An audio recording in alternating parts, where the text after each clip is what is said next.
அண்மை செய்தியாக பார்த்து வருகிறோம். மறைந்த முதல்வர் ஜெயலலிதா செலுத்த வேண்டிய வருமான வரி பாக்கியை வட்டியுடன் செலுத்தாவிட்டால் சொத்துக்கள் ஏலம் விடப்படும் என்று வருமான வரித்துறை தெரிவித்திருக்கிறது. அந்த அண்மை செய்தியை பார்த்து வருகிறோம்.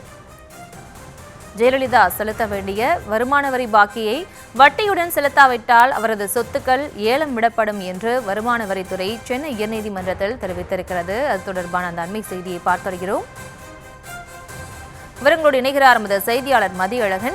மதியழகன், வணக்கம். இந்த வழக்கு தொடர்பான முழு விவரம். மறைந்த முதலமைச்சர் ஜெயலலிதாவுக்கு எதிரான வருமான வரி பாக்கி 13 கோடி ரூபாயை செலுத்த கோரி அவரது சட்டப்பூர்வ வாரிசாக அறிவிக்கப்பட்டுள்ள தீபாவுக்கு வருமான வரித்துறை நோட்டீஸ் அனுப்பியது. இந்த நோட்டீஸ் எதிர்த்து தீபா தரப்பில் சென்னை உயர்நீதிமன்றத்தில் மனு தாக்கல் செய்யப்பட்டது. மற்றொரு வாரிசான தீபாவின் சகோதரர் தீபக்கும் இந்த வழக்கில் சேர்க்கப்பட்டார். இந்த வழக்கு கடந்த முறை விசாரணைக்கு வந்த பொழுது தீபா தரப்பில் வருமான வரி பாக்கி முதலில் 36 கோடி ரூபாய் என்றும் பின் 13 கோடி ரூபாய் செலுத்த வேண்டும் என்றும் நோட்டீஸ் அனுப்பப்பட்டுள்ளது.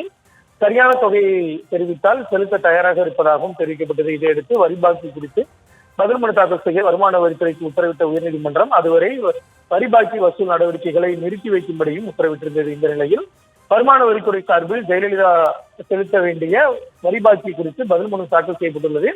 அதில் 2026 ஜனவரி 31 வரையிலான காலகட்டத்துக்கு வருமான வரி பாக்கி வட்டியுடன் சேர்த்து 9,17,962 ரூபாயும், செல்வ வரி பாக்கி 11,08,08,730 ரூபாயும் செலுத்தப்பட வேண்டும் என தெரிவிக்கப்பட்டுள்ளது. ஜெயலலிதாவின் வாரிசாக அறிவிக்கப்பட்டுள்ள தீபக் 6,07,32,342 ரூபாயை 6 தவணைகளாக செலுத்துவதாக கூறி 1,12,50,000 ரூபாயை செலுத்தியுள்ளதாகவும் வருமான வரித்துறை தரப்பில் பதில் மனுவில் கூறப்பட்டுள்ளது.